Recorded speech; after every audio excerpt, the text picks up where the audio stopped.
Coronavirus, la pandemia. ¿Cuáles son los síntomas? ¿Cómo se transmite?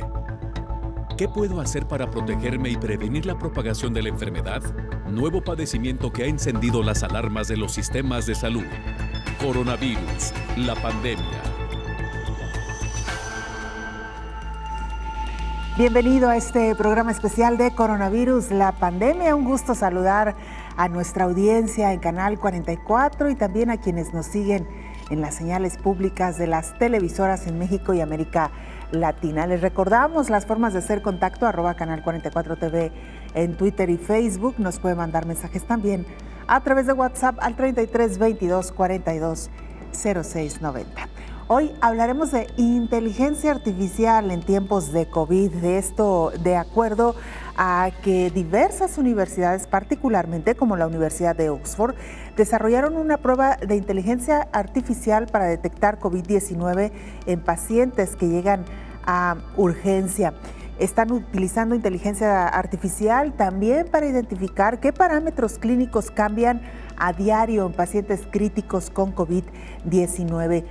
Por si esto fuera poco, crearon un software de inteligencia artificial para tener en corto tiempo un diagnóstico de COVID-19. Los avances, la ciencia que nos permite, por supuesto, estar mucho más pendientes de la evolución de los pacientes que tienen COVID-19 y también de la manera en cómo podemos combatir esta enfermedad. Lamentablemente no ha sido suficiente para frenar los casos en Europa. La transmisión comunitaria continúa sin que los adultos de 60 años estén vacunados. Por increíble que parezca, hay países en Europa también cuyas vacunaciones van muy lento. Pero vamos con nuestra compañera Isaura López Villalobos para que nos ponga en contexto.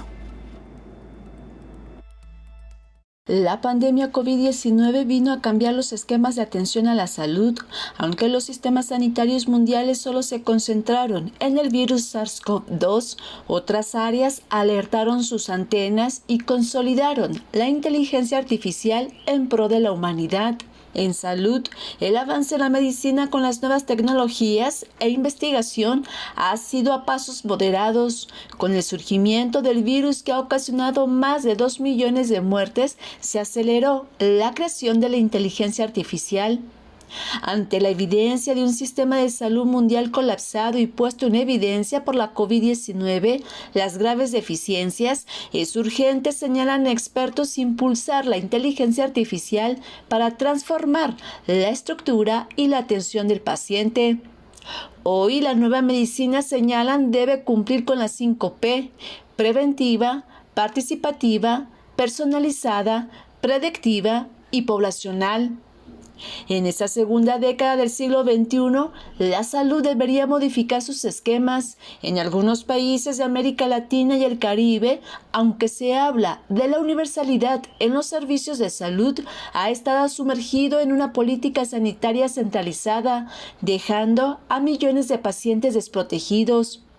En esta nueva era que marcará la pandemia, la inteligencia artificial debería estar presente en todas y en todos y en cada una de las áreas sanitarias, científicas y de investigación en salud. La unificación de criterios es esencial, tal es el caso del desarrollo de la vacuna COVID-19. A partir de que la madre de la vacuna contra la COVID, la bioquímica húngara Katalin Karikó, que desarrolló la molécula ARN, se extendió y es utilizada por varias farmacéuticas. Si eso funciona, con otras tecnologías podría tener más precisión el diagnóstico, el tratamiento y la cura de enfermedades que ponen en alerta al mundo. El algoritmo basado en inteligencia artificial puede predecir el movimiento de la pandemia, sino que también de otros padecimientos. Otro ejemplo de ello fue el surgimiento de la radioactividad, que hoy es utilizada para el tratamiento del cáncer. La telemedicina, las apps para prediagnóstico, instrumentos médicos de alta tecnología, máquinas inteligentes, el desarrollo de xenobots que sirven para una administración más inteligente de medicamentos, por mencionar, forman parte de esta infraestructura sanitaria. Hoy, el mayor reto del sistema de salud mundial no solo es modificar sus esquemas de atención para tener una mayor prevención, sino deben ser más adaptativos, vinculantes, comunicativos e interactivos con el órbita sanitario. En el siglo XXI, la inteligencia artificial es un modelo que debe explorarse a profundidad con o sin pandemia en los sistemas de salud mundial. Informó Isaura López Villalobos. Vamos con nuestro compañero Pablo Gómez, corresponsal de la agencia EFE, para que nos presente el informe de la Organización Mundial de la Salud, cómo avanza la pandemia en el mundo. Pablo, qué gusto escucharte. Adelante con la información. Hola, ¿qué tal? Buenos días en Belén, buenos días a todo el auditorio de Canal 44. Los casos de COVID-19 superan ya los 174 millones en el mundo según los últimos datos notificados por la Organización Mundial de la Salud, y el total de fallecidos a nivel global, según esos datos, se aproxima ya a los 3,8 millones. Por regiones, América ronda los 69 millones de casos positivos y más de 1,8 millones de muertes. Le sigue Europa con cerca de 55 millones de contagios y alrededor de 1,17 millones de fallecidos. A continuación va el sudeste asiático, que supera los 33 millones de positivos y se sitúa en unos 440.000 muertos, y más lejos está el Mediterráneo oriental, con la mitad de fallecidos que la región anterior y por debajo de los 10 millones y medio de casos. El ranking de países sigue encabezado por Estados Unidos, con más de 33 millones de casos. India cada vez está más cerca y se sitúa por encima de los 29 millones, y Brasil supera los 17. Los siguientes países están ya con cifras muy inferiores y con 3 países superando los 5 millones, Francia, Turquía y Rusia. En número de fallecidos, Estados Unidos oscila alrededor de los 593.000, Brasil se acerca a los 477.000, India casi alcanza los 360.000 y México le sigue con unos 229.000. En cuanto a la vacunación, las tasas en Europa son aún insuficientes para evitar un rebrote. Así lo advertía en las últimas horas la oficina regional de la OMS, con el 30% de los europeos que ya ha recibido la primera dosis y apenas el 17% con el proceso completado. Aún hay una distancia considerable, dice la organización, hasta el 80% de cobertura total deseado para alcanzar la llamada inmunidad de rebaño. Reportó desde Europa Pablo Gómez para el programa Coronavirus, la pandemia. Y mire, tras escuchar este informe de la Organización Mundial de la Salud, también recordar que ha sido este organismo la que alerta, particularmente en Europa, sobre la variante Delta del virus del SARS-CoV-2 frente a una población que todavía no está vacunada. En Europa continúa la transmisión comunitaria de la COVID-19, mientras que la variante Delta muestra una mayor transmisibilidad en un entorno en el que muchas poblaciones vulnerables mayores de 60 años todavía no tienen protección. El director de la Organización Mundial de la Salud en Europa, Hans Kluge, informó que durante 2 meses consecutivos se ha visto una disminución de casos, hospitalizaciones y muerte. La semana pasada se notificaron un total de 368.000 casos nuevos, una quinta parte de las cifras totales. Por primera vez desde el otoño pasado, las nuevas muertes cayeron por debajo de las 10.000 la semana pasada. A partir de esta semana, unos 36 de los 53 países están flexibilizando las restricciones debido a la disminución de los casos de COVID-19. Si bien todos deben reconocer el progreso logrado en la mayoría de los países de la región, también deben reconocer que de ninguna manera estamos fuera de peligro, dijo. Las tasas de notificación de COVID-19 en toda la región muestran que continúa la transmisión comunitaria generalizada. La nueva variante de preocupación Delta, que muestra una mayor transmisibilidad, está lista para afianzarse, mientras que muchas poblaciones vulnerables mayores de 60 años siguen sin protección. En 6 meses se aplicaron en la región más de 400 millones de dosis de vacuna anti-COVID. El 30% de las personas de la región ha recibido al menos una dosis de vacuna y el 17% ya tiene su esquema completo, informó Elizabeth Ortiz.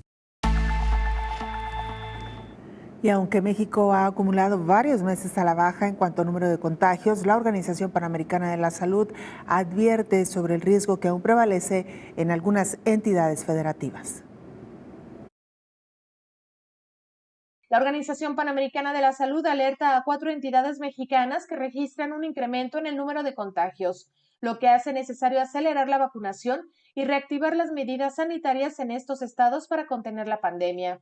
El gerente de incidentes para la COVID-19 de la OPS Sylviane Aliyeiri, mencionó que se trata de los estados de Baja California Sur, Tabasco, Yucatán y Quintana Roo, y reiteró que se requieren de una evaluación precisa por sus condiciones de conexión nacional e internacional. Reiteró el especialista que para revertir la curva epidémica se debe vacunar en el más corto tiempo posible por lo menos el 25% de todos los adultos, pero recordó que esta recomendación aplica para todos los países de la región. Es importante recordar que el primer impacto esperado de la campaña de vacunación es de salvar vidas en grupos de población que están en mayor riesgo de una forma severa de COVID-19 y en una segunda etapa de lograr coberturas más altas en la población en general para impactar en la dinámica de la transmisión comunitaria. El especialista señaló que México reporta en tiempo real su situación epidémica y aunque ya existen 19 entidades en semáforo epidemiológico color verde, se debe hacer una evaluación precisa en las zonas turísticas donde hay repunte de contagios debido a sus condiciones de conexión nacional e internacional, informó Rocío López Fonseca. El tema que hoy nos ocupa tiene que ver con inteligencia artificial en tiempos de COVID-19. ¿Qué soluciones ofrece esta herramienta de la tecnología? En la siguiente pieza nos lo explican. ¿Qué soluciones puede ofrecernos la inteligencia artificial después de una pandemia? ¿Y cómo se ha acelerado su implementación en sectores que van desde la atención sanitaria hasta la educación? Estamos en Todo sobre Inteligencia Artificial en Dubái.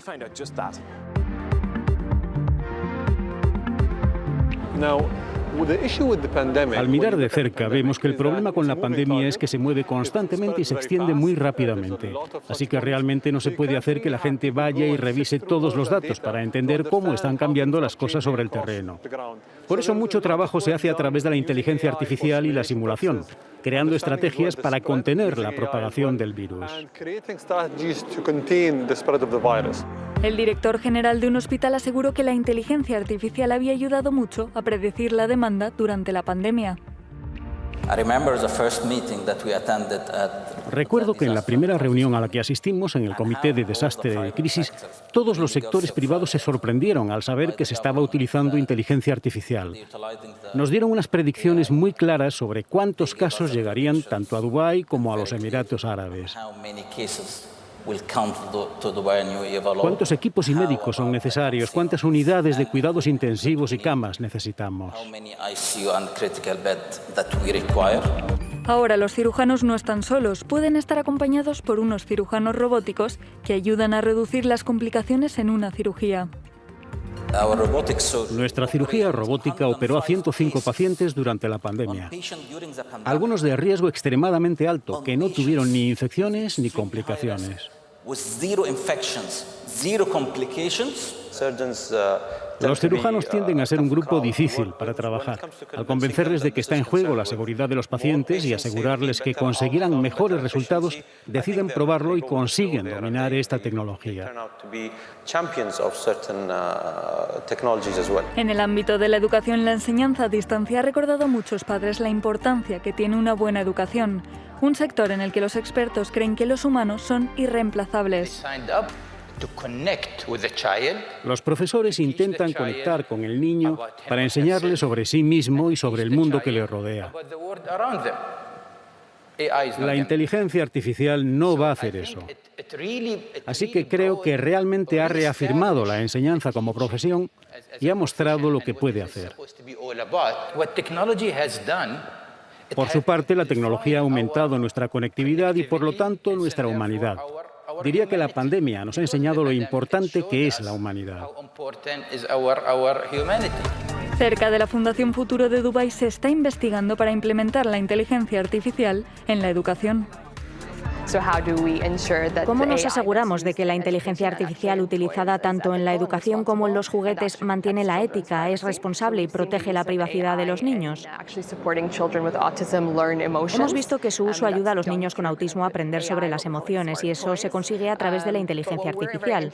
Pero lo que realmente nos interesa es ver cómo puede ayudar a los maestros a enseñar mejor. Lo que tenemos que hacer es entender cómo aprende un estudiante y reconocer los patrones de aprendizaje para luego adaptarse a ellos. Son herramientas de apoyo, en ningún caso reemplazarán a los profesores. En todos los ámbitos la pandemia ha acelerado el uso de la inteligencia artificial, pero algunas cosas siempre necesitarán el toque humano.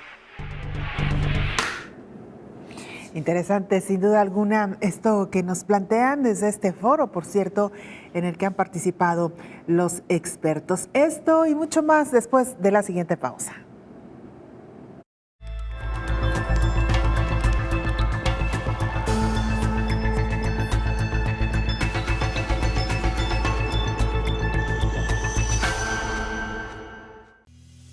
¿Sabes cómo es el Plan Nacional de Vacunación contra COVID-19, presentado por el Ministerio de Salud Pública y Asistencia Social?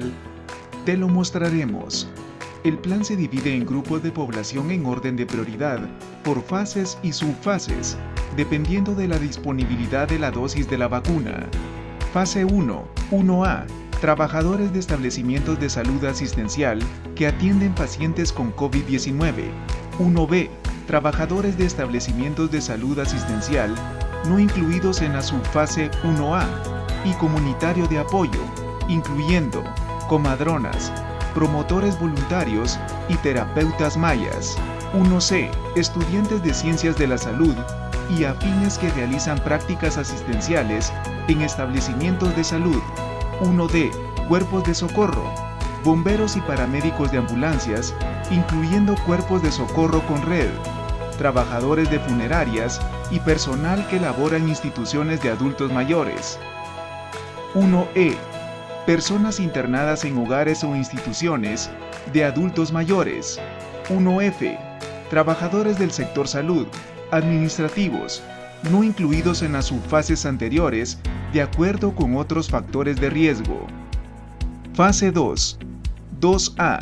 Adultos mayores de 70 y más años y adultos con una o más de las condiciones siguientes: hipertensión arterial que requiere medicamento, diabetes, enfermedad pulmonar crónica, enfermedad renal crónica, enfermedades cardiovasculares y cerebrovasculares, inmunosupresión u obesidad.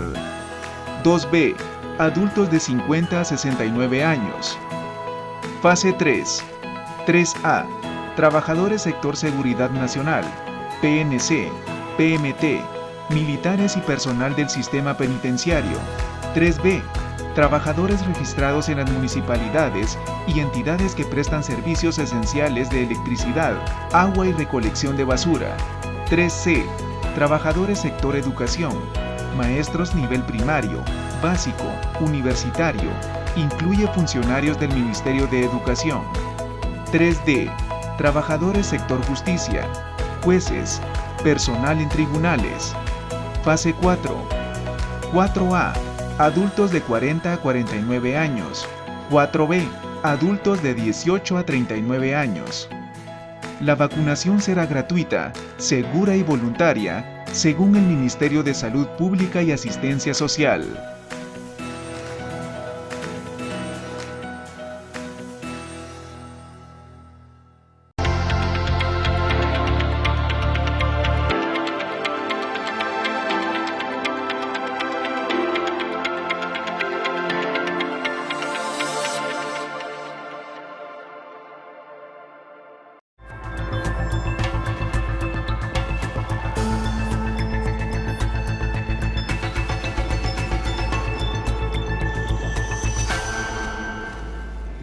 Hoy dedicamos nuestro programa a hablar sobre inteligencia artificial en tiempos de COVID-19. Pero, ¿qué es la inteligencia artificial? ¿Qué se entiende por ese concepto? En esta siguiente pieza informativa se lo contamos. La inteligencia artificial es la ciencia que tiene por objetivo reproducir los procesos humanos, como el aprendizaje y la toma de decisiones, a través de máquinas o computadoras. Los avances tecnológicos recientes, por ejemplo, los algoritmos inteligentes que deciden de manera autónoma qué acciones tomar para alcanzar su objetivo, han visto dar grandes pasos a la inteligencia artificial, cada vez más presente en nuestra vida cotidiana. Los teléfonos inteligentes son cada vez mejores. Los asistentes cibernéticos pueden encontrar información en un abrir y cerrar de ojos. Y los vehículos autónomos podrían aumentar pronto la seguridad vial, eliminando potencialmente el riesgo de error humano.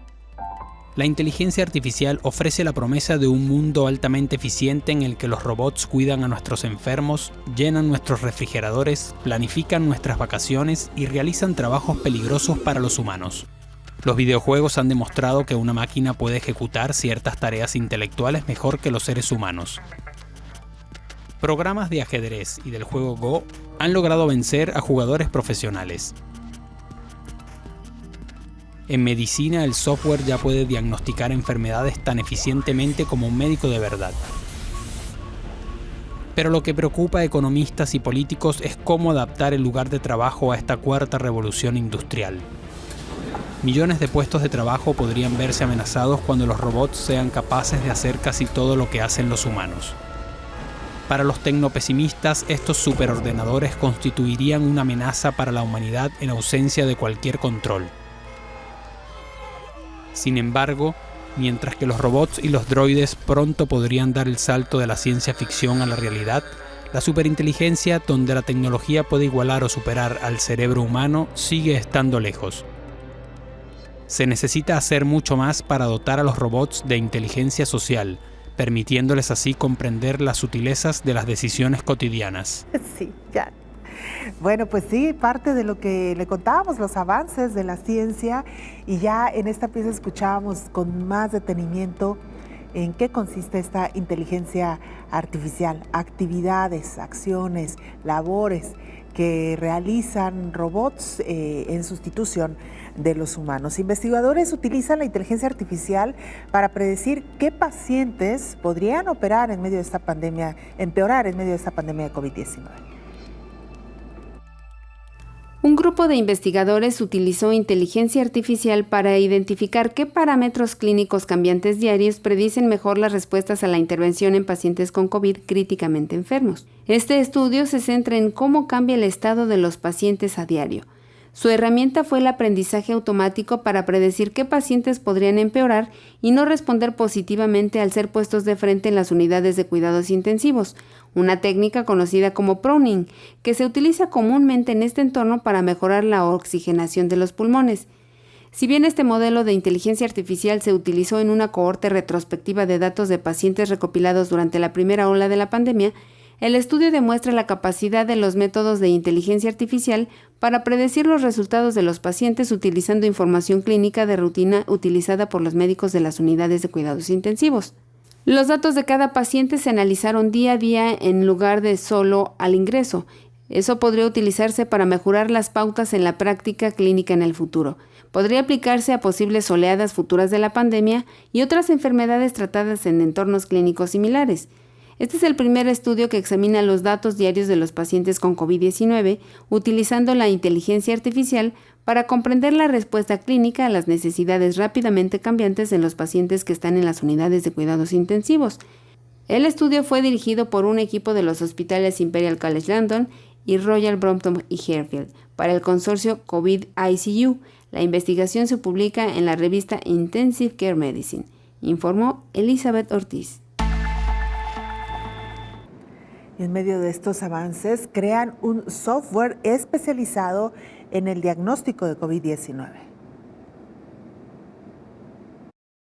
Crean un dispositivo impulsado por software de inteligencia artificial que logra un diagnóstico de COVID-19 en 20 segundos y obtuvo la aprobación de la marca Conformit Europe. El dispositivo SpectraLead es un espectrómetro miniatura con capacidades avanzadas, operado por algoritmos de clasificación de inteligencia artificial y desarrollado por VirusSight en el Centro de Innovación ARC del Centro Médico Sheba de Israel.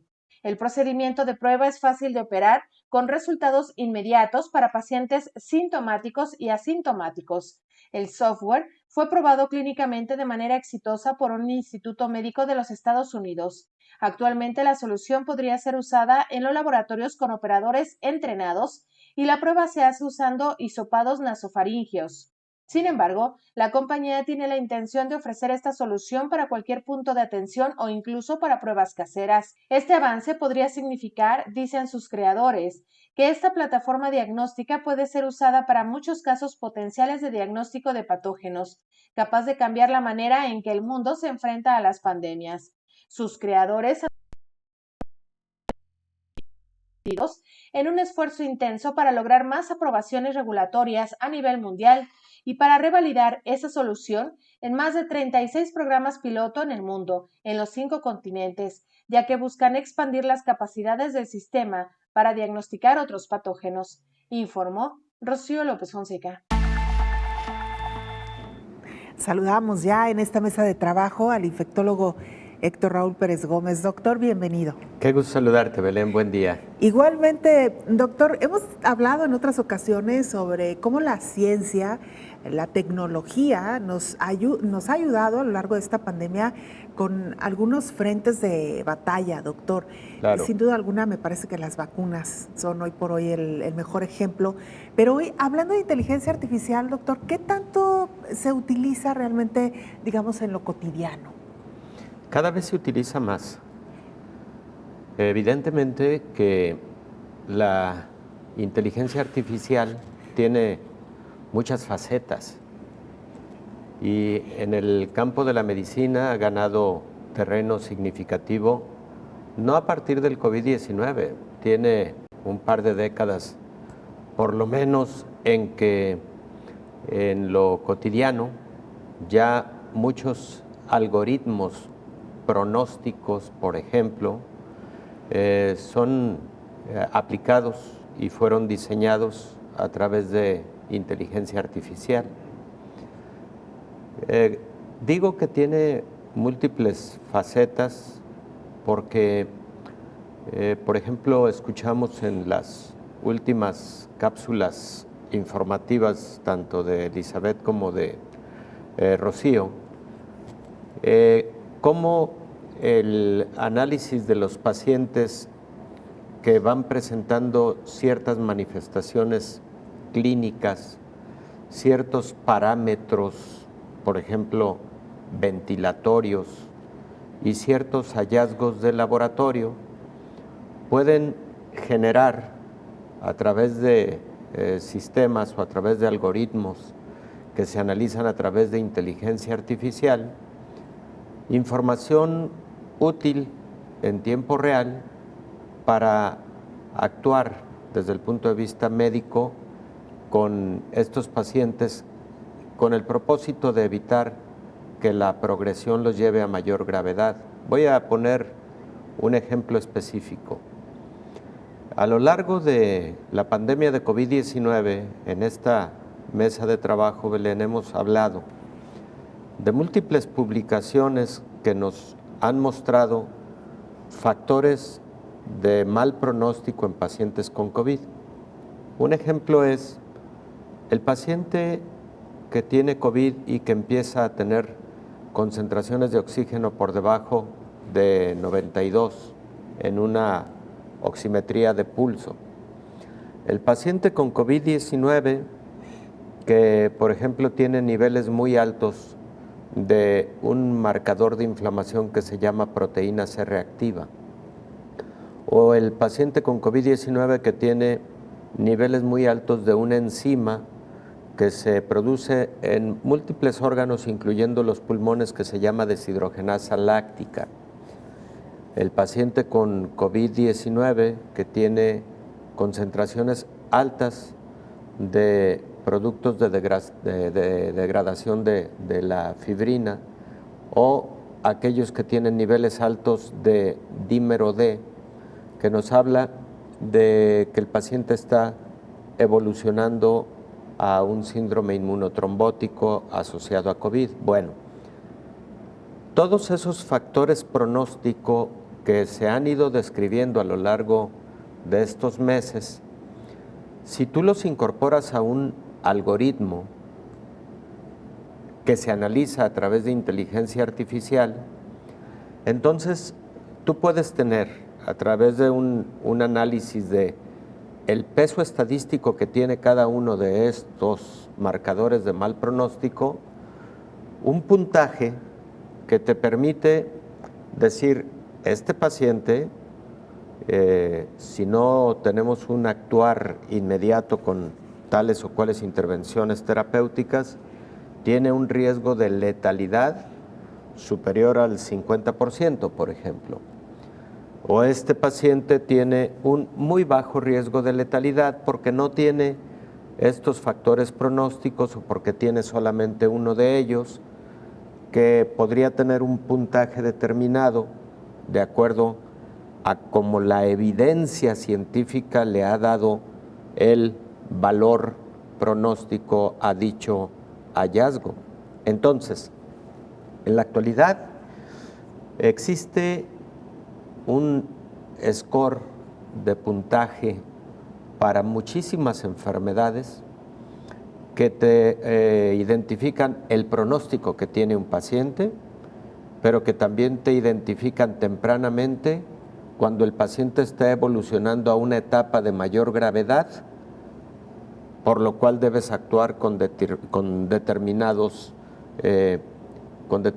estrategias terapéuticas. Y esto es válido para COVID, pero mucho antes que el COVID existían para una gran cantidad de patologías. Entonces, lo interesante de esto es que a través de Big Data y a través de la incorporación de esta cantidad de datos clínicos, de laboratorio, de imagen, etcétera, los puedes incorporar a un sistema que te permite hablar de todo lo que hemos comentado, pronóstico y sugerencias de actuar terapéuticamente a través de diferentes momentos para poder modificar el curso de gravedad de un determinado paciente. Interesantísimo, doctor. Vamos a regresar, por supuesto, con todo gusto, con más de este tema después de la siguiente pausa.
Al inicio de la pandemia y casi durante todo el tiempo que ha durado esta situación en el mundo, se ha utilizado la prueba PCR como la de más alta efectividad para detectar si la persona tiene o no COVID-19, si se ha infectado o no con el virus del SARS-CoV-2.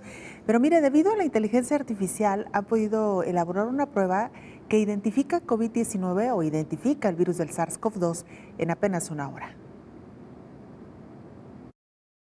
Expertos en enfermedades infecciosas y en aprendizaje automático clínico de la Universidad de Oxford desarrollaron una prueba de inteligencia artificial que puede detectar rápidamente COVID-19 en países que llegan a los departamentos de urgencias. La prueba de inteligencia artificial Curial evalúa los datos recopilados de forma rutinaria durante la primera hora en los departamentos de emergencia, como análisis de sangre y signos vitales, para determinar la probabilidad de que un paciente dé positivo por coronavirus. Actualmente la prueba de COVID se realiza mediante un análisis molecular de un hisopo de nariz y garganta llamado reacción en cadena de polimerasa, PCR. Sin embargo, esto generalmente tiene un tiempo de respuesta de 12 a 48 horas y requiere equipo y personal especializado. Este nuevo estudio de Oxford ofrece una predicción casi en tiempo real del estado de COVID-19 de un paciente. Para el análisis fueron desarrollados 2 modelos de detección temprana para identificar la COVID, con datos recolectados de manera rutinaria que generalmente están disponibles en 1 hora como pruebas de laboratorio y signos vitales durante 115.394 servicios de emergencia y 72.310 admisiones al hospital. Una vez entrenados,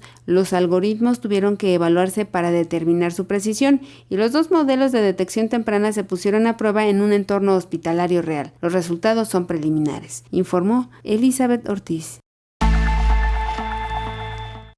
Vamos a Uruguay, el extremo del continente americano, al sur del continente americano. Santiago Carbón, corresponsal de la agencia EFE, nos actualiza información. Uruguay, que vaya que la ha pasado mal, a pesar de ser un país pequeño con apenas poco más de 3 millones de habitantes, no ha podido controlar del todo el número de contagios y también un aspecto importante, van lentos en la vacunación. Santiago, te escuchamos. Hola, ¿qué tal? Buenos días, Belén, y buenos días a todo el auditorio de Canal 44. Uruguay superó los 325.000 casos acumulados de COVID-19 y atraviesa uno de los peores momentos desde que se decretó la emergencia sanitaria el 13 de marzo del año pasado. En este momento, unas 35.000 personas cursan la enfermedad y la situación se encuentra alejada de la que se vivió en 2020, cuando tardó más de 9 meses en superar los 100 casos diarios. A pesar de haber comenzado el 2021 con 193 muertes, ya son cerca de 4.800 las defunciones, luego de que las cifras se dispararan entre abril y junio. Un mes antes, científicos anunciaron la circulación extendida de la variante brasileña P.1 en todo el país, la cual está presente en la mayoría de los casos detectados. Por otro lado, las cifras de personas ingresadas en cuidados intensivos ha disminuido en la última semana y por el momento hay una importante cantidad de camas disponibles. Con respecto a la vacunación, el 32% de la población ya recibió las 2 dosis de las vacunas, mientras que casi 1 millón de personas ya recibió una de las dosis y espera por la segunda para completar su proceso. De esta forma, casi el 60% de la población de Uruguay quedará inmunizada contra esta enfermedad. En este momento, todas las personas mayores de edad pueden anotarse para ser inoculadas, algo que también pueden hacer desde la semana pasada los menores de entre 12 y 18 años. Las vacunas administradas en el país sudamericano son la CoronaVac, la Pfizer y la AstraZeneca.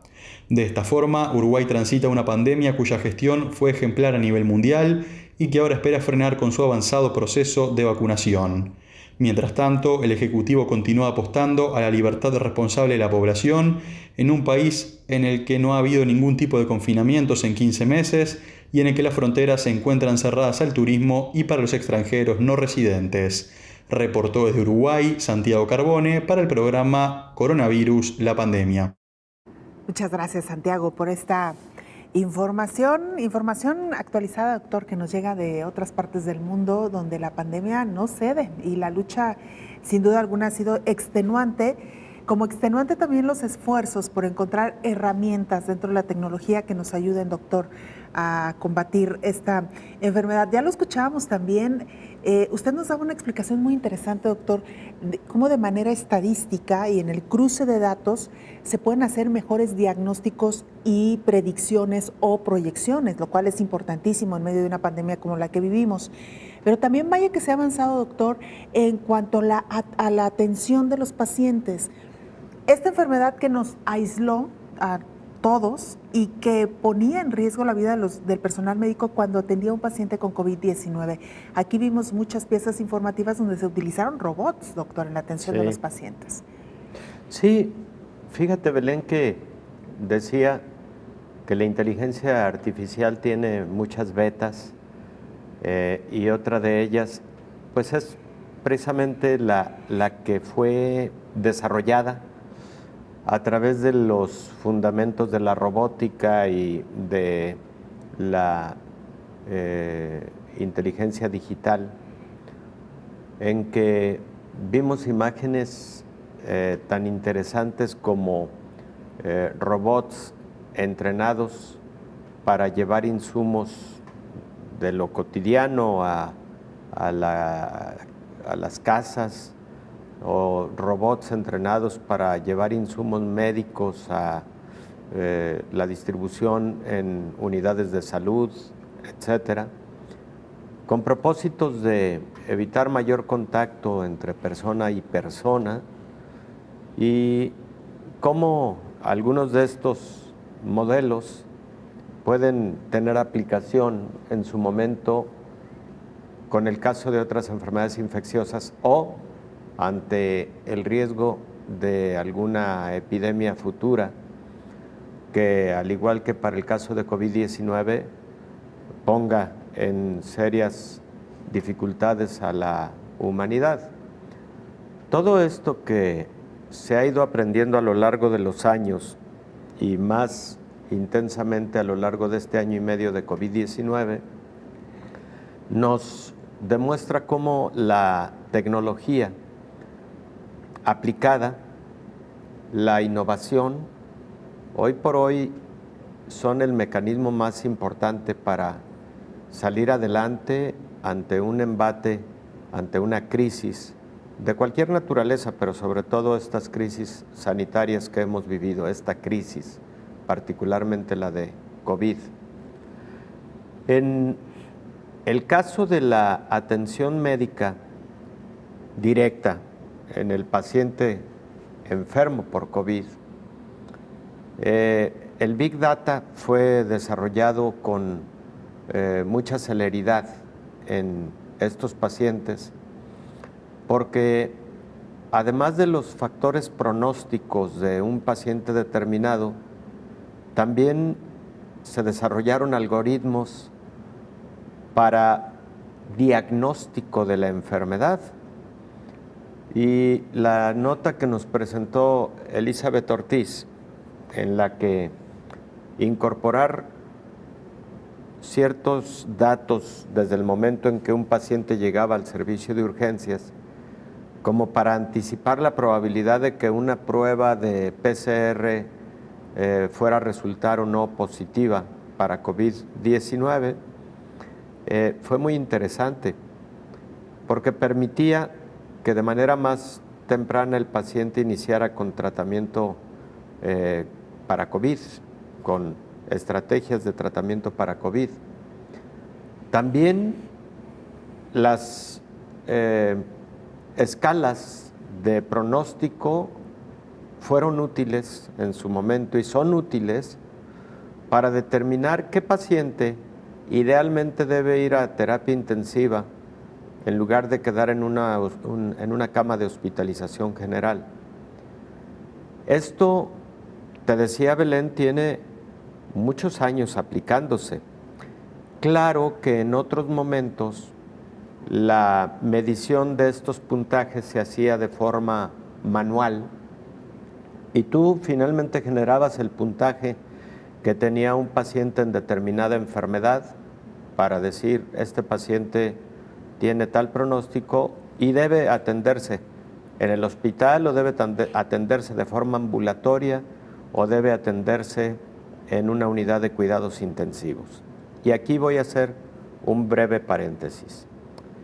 En medicina, Belén, es muy importante el desempeño de la profesión en apego a lo que se conoce como medicina basada en evidencias científicas, no en anécdotas, no en comentarios aislados, no en información escasa, aislada, poco robustecida por la ortodoxia científica.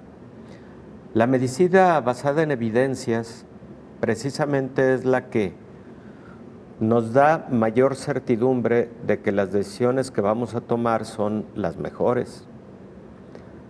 Si tú tienes un estudio clínico con cientos de pacientes, con miles de pacientes, en donde el análisis estadístico te llevó a conclusiones en las que el peso de la evidencia te sugiere que es mejor este tratamiento que el otro comparativo, entonces tú puedes tomar mejores decisiones.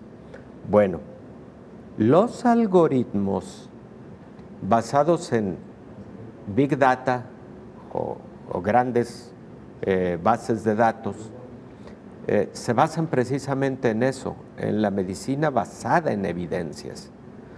Y entonces ahora, por ejemplo, existen sistemas, Belén, en los que se puede incorporar la información de un paciente en un sistema de Big Data y el sistema te puede decir cuáles son los 10 diagnósticos más probables que puede tener ese paciente determinado. De estos 10 diagnósticos, ¿qué adicionalmente tú deberías investigar en el paciente a través de el laboratorio, los estudios de imagen o a través de la misma clínica? Y en base a los siguientes resultados, tú puedes tener entonces un depurado de las patologías, ahora ya no 10, sino quizás 3 más probables que un paciente complejo podría tener. Bueno, eso es hoy por hoy una realidad, es increíble, pero todo el ejercicio clínico que hace el médico también ahora se puede respaldar a través de sistemas de algoritmos basados en, valga la redundancia, bases de datos, grandes bases de datos, y esto se hace a través de inteligencia artificial. Y otra beta, Belén, estamos hablando de las diferentes formas de aplicar Big Data en una enfermedad como el COVID-19. Las curvas pronósticas de la enfermedad. Nos las cuenta después de curvas pronósticas de la enfermedad. Claro. Con esto regresamos, doctor, si le parece, después de la pausa. Curvas epidemiológicas. Con esto regresamos.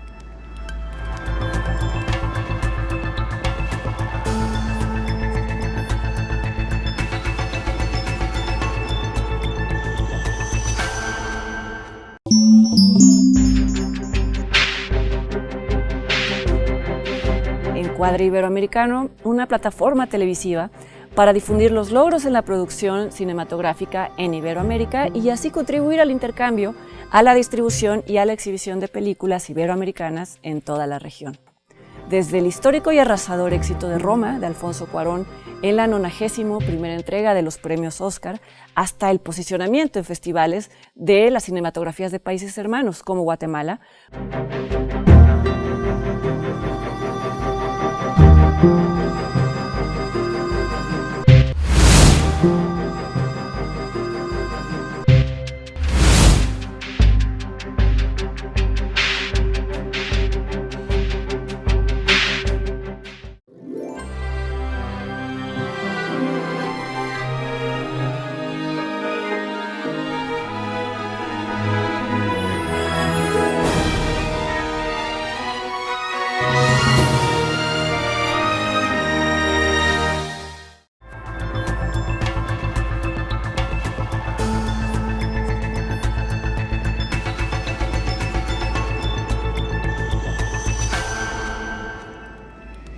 Están utilizando también rayos X artificiales para diagnosticar COVID-19.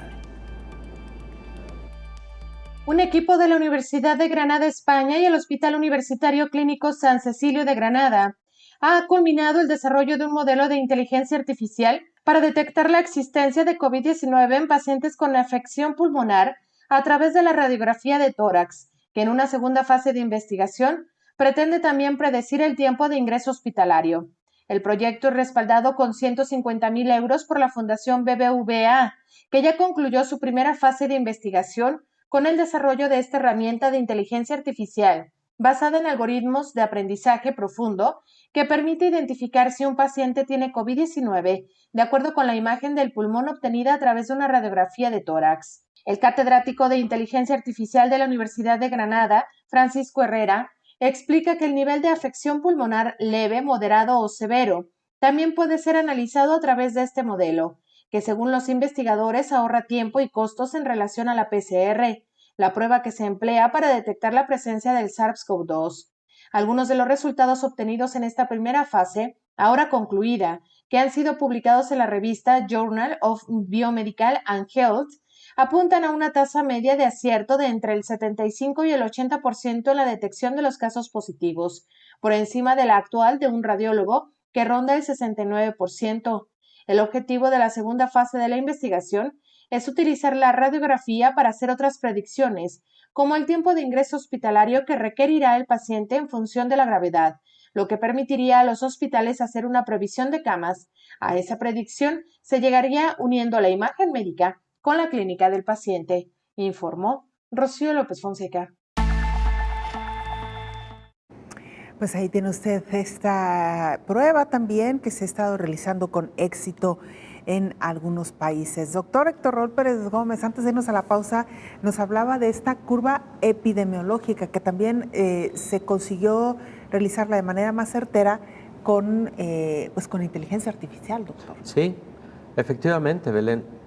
Tú ahora puedes incorporar cierta información de la dinámica que tiene la pandemia y a través de modelos matemáticos basados en los cálculos bayesianos que los expertos en matemáticas utilizan, puedes predecir cómo se va a comportar la pandemia en los siguientes 15 días o 30 días. Ya hemos platicado aquí que no es conveniente pronosticar cómo se va a comportar a mayor tiempo, porque tiene sus limitaciones. ¿Por qué motivo? Porque las variables con que alimentas ese modelo pueden variar muy pronto a lo largo de los siguientes días y eso ya modifica significativamente el modelo. Pero si tú, por ejemplo, tienes identificado tu número básico de reproducción, es decir, la transmisión de la enfermedad de un caso índice a quienes tienen convivencia con él. Si tú tienes identificados, por ejemplo, los casos activos de la enfermedad, que son tus casos durante los últimos 14 días. Si tú tienes identificado el incremento de casos que tuviste durante los 15 días previos o durante los 30 días previos, si tienes identificada la movilidad que tiene la población, si tienes identificados todas esas variables y las aplicas en ese modelo en esta oportunidad utilizando sistemas computacionales, te da una curva pronóstica para los siguientes 15, 22, 30 días, que debe servir predominantemente para actuar en ese momento y evitar que esa curva vaya al ascenso en ese periodo de tiempo. Eso es para lo que deben servir los modelos pronósticos, ¿no? No para jugar a los pronósticos, como frecuentemente ocurrió. Por ejemplo, la Universidad de Washington tiene una unidad de datos en salud, que es el Instituto de Métrica, y que si tú entras a su página te encuentras información muy valiosa de muchos países en el mundo y también de forma global. Con toda esa información que se ha ido incorporando a ese sistema, tú ves ahí esas curvas pronósticas y esto ocurre gracias a la inteligencia artificial. Lo que acabamos de escuchar de la nota de Rocío López Fonseca en relación a los factores pronósticos de acuerdo a los hallazgos tomográficos en este hospital en Granada, España, es otro buen ejemplo. Ahí estás exclusivamente hablando de estudios de imagen. No es que la tomografía tenga algo especial, es una tomografía común y corriente de las que se realizan en lo cotidiano en todo el mundo. Ahí el análisis es los hallazgos pulmonares que te dio la tomografía para hablar del pronóstico, porque ahora radiológicamente, tomográficamente, existen también puntajes que te van hablando de la severidad de la enfermedad, en este caso específico de COVID-19.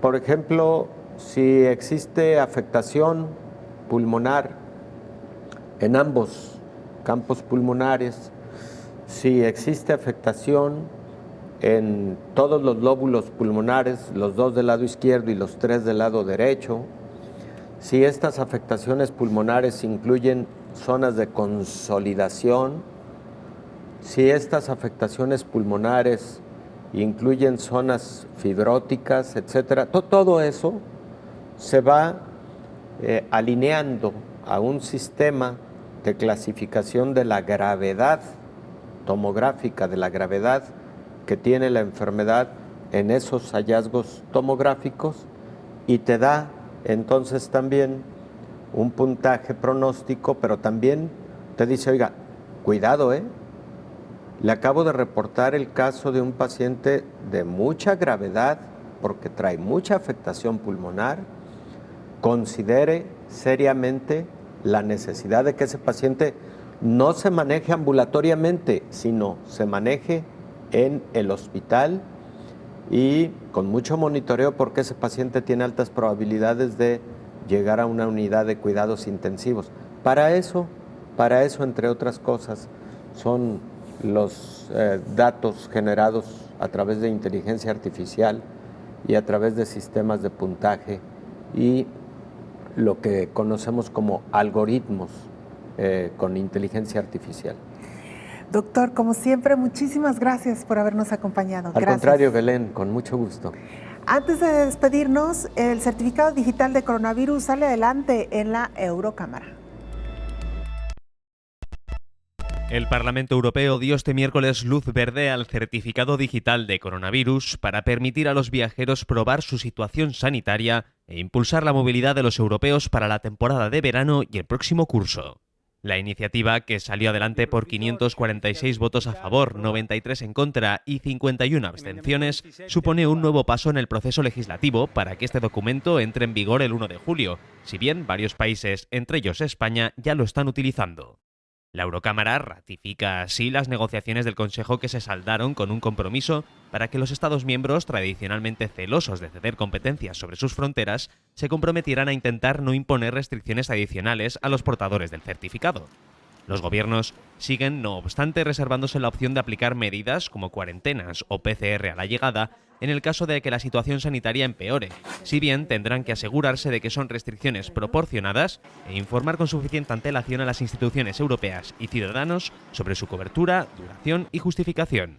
El certificado se podrá obtener en formato físico o digital y será completamente gratuito y reflejará si su usuario se ha vacunado, superado la COVID-19 u obtenido un PCR negativo. Hasta que llegamos, muchas gracias por habernos acompañado. Nos vemos y nos sintonizamos en la siguiente emisión.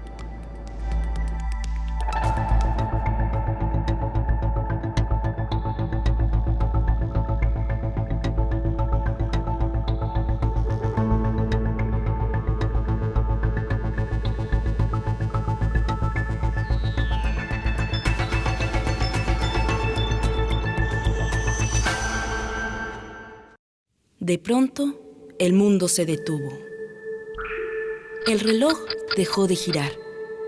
Las ciudades guardaron silencio y no supimos qué hacer. ¿El mundo volverá a ser el mismo? ¿Es esta la pregunta correcta? Debemos detenernos, cerrar los ojos y respirar. Este es un llamado a la reflexión. Estábamos tan ocupados en nuestros problemas que nos olvidamos del planeta sobre el que estamos parados. Habituados a nuestra comodidad, olvidamos que todo lo que tomamos de la naturaleza tiene un precio por el que debemos pagar.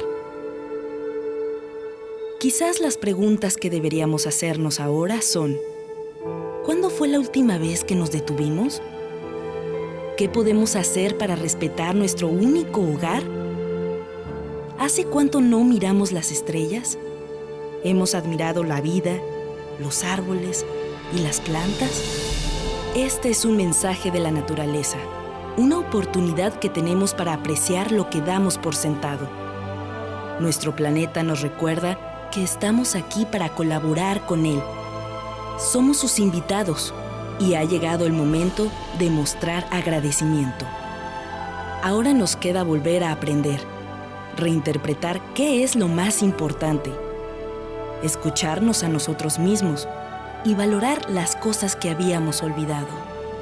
Sobreviviremos, tal como la humanidad lo ha hecho antes.